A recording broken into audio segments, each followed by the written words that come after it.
ओं ह्रीं भुवनेश्वर्यै नमो नमः। आपणकर पुत्र संतान हेउना कि जदि पुत्र संतान हेउना पुत्र प्राप्ति पाइबा पाई गोटे सरल प्रयोग करंतु।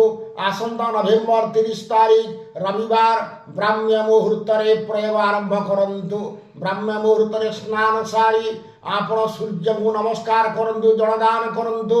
तापरे आपण घरे गोटे आढ़ा गोपाल मूर्ति स्थापन करंतु, जंत्र रखंतु, घी दीप लगांतु, धूप दीप नैवेद्य पंचामृत गंगा जल रखंतु, संकल्प करंतु पुत्र संतान प्राप्ति पाई। तापरे गोपाल देवता षोडश सप्ताह पूजा करंतु, जंत्र प्रतिष्ठा करंतु। कर सारा पर गोटे मंत्र जप करंतु। मु डाकुची मंत्र नोट करंतु। ओं क्लीं देवकीसुत गोविंद वासुदेव जगतपते देवे तनयं कृष्ण त्वामहं शरणं गतः। यही मंत्र को 108 जप करंतु।